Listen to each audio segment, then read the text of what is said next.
All right, Mado. Well, you know, the thing about the police is they're always ready for election. They always tell us that they're always ready, but we have to take them at their words this time. What option do we have? But for this particular state, now, Rivers and Zamfara, much as there may have been commentary coming through saying, look, if we are not included in the ballot, there may be no elections and such commentary. But how should the police be responding to this?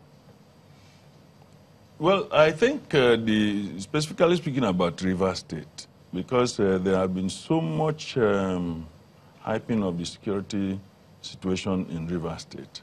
And it is not without reason, because we saw what happened in the previous election.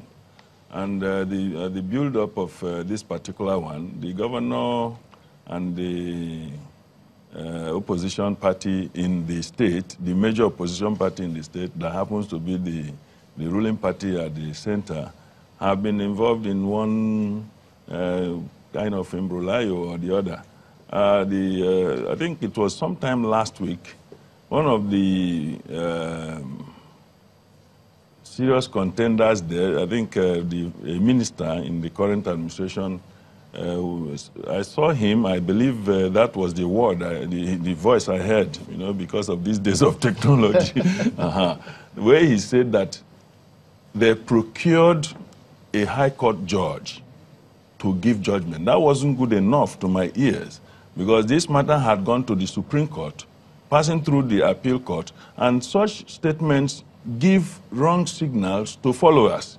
And it may have instigated this, the ceremonious outing that is being reported, where they are doing protest about the court of the last court of the land has made a pronouncement. The only thing you can do is, if there is time, to go back to the court and ask it to reverse itself, if the circumstance permits, not to take to the street, because nothing can change in that circumstance, as much as they may desire otherwise. So we need to have politicians who have faith in the process. And if they think that the process did not favor them, for one reason or the other, but it has played out exhaustively, you should rest it. In the case of Zamfara, take the matter back to the Supreme Court. To the Supreme Court for it to reverse itself. If there are instances like that, then the court will be in a position to tell you whether you were just, you know, that is the process.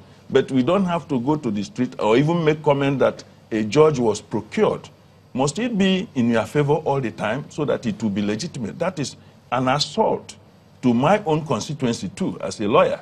Now, the Zamfara situation, the court made a pronouncement.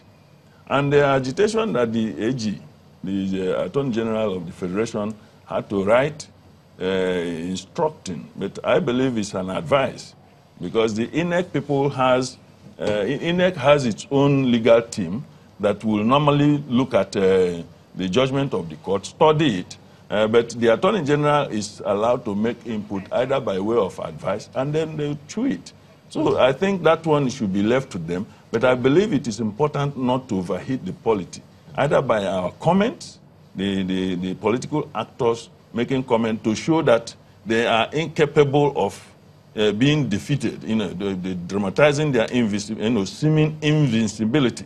And there's nobody that is invincible. So if the system doesn't favor you a particular process, please allow the service is something, when I was campaigning in my own days, I told people if I came to sweep your room and you say somebody has swept it, I should go with my broom. If I insist on going to do it, then I left something in your bedroom that must be... Let's invite her, yes. We'd like to thank you for your patience. Our guests in Abuja, Frank Mba, Eze Chukwuemeka, and Oluwole Osaze-Uzzi. Thank you so much for hanging on. But this question is to Mr. Osaze-Uzzi on voter education.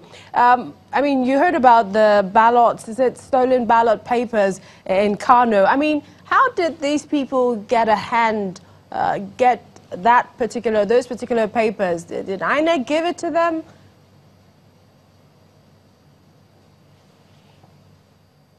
Thank you. I think if you noticed, especially at the tail end of the clip, the Commissioner of Police said specimen. And that's critical. because there's nothing wrong with having specimen ballot papers in your possession.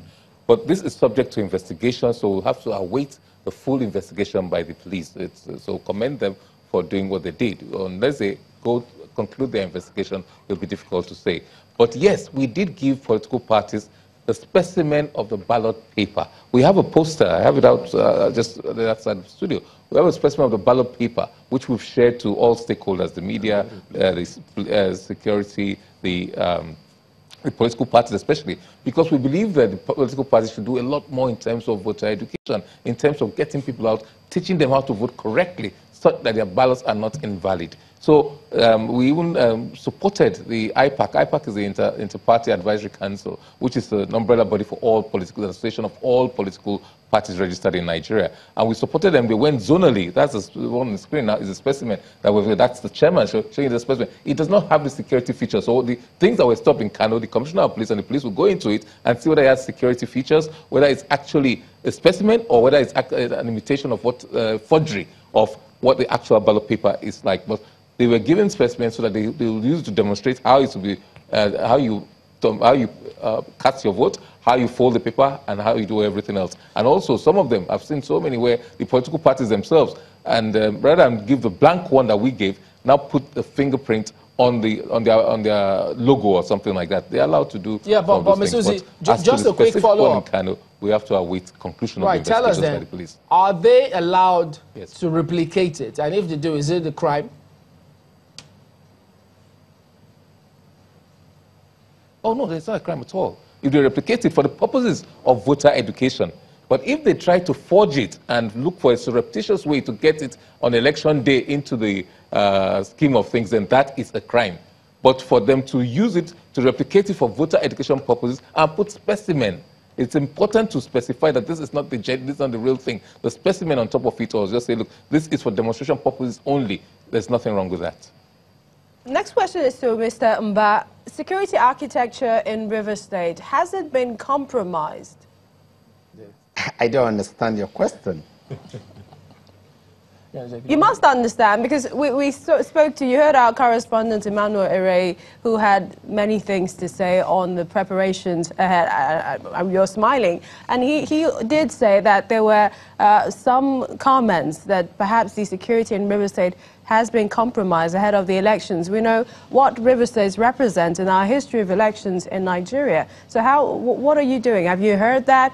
And even if you haven't, for the hotbeds that we hear, that we know of elections in the past, what are your preparations towards these specific areas?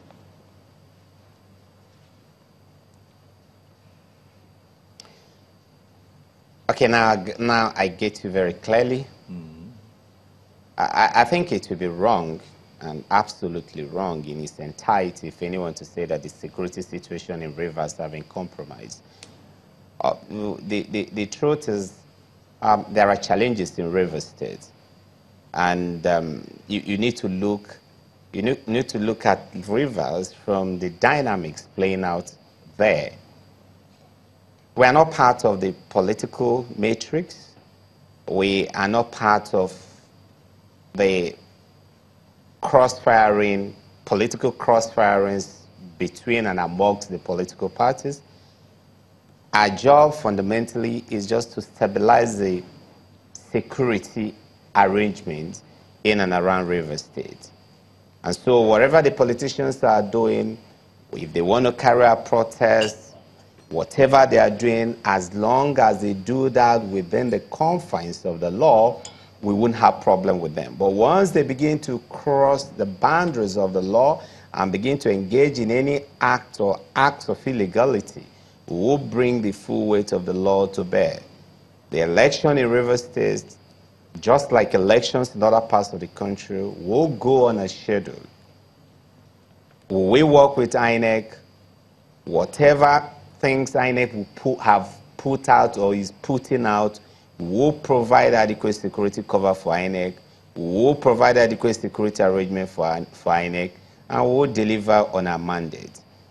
My advice and the word I'm putting out to Nigerians generally and to citizens in Rivers State in particular is that tomorrow they should come out en masse and exercise their franchise. But they must be ready to obey the laws. They must be ready to play by the rules. We won't tolerate any form of electoral offenses or malfeasance. We won't tolerate vote buying or vote selling. We won't tolerate any form of ballot box snatching. We won't tolerate any form of violence or thuggery in any kind and in any form. And those are the instructions that have been passed down to the strategic commanders up to the grassroots in Rivers and across the country. So I don't believe anything has been compromised. There are challenges, but those challenges are certainly not insurmountable.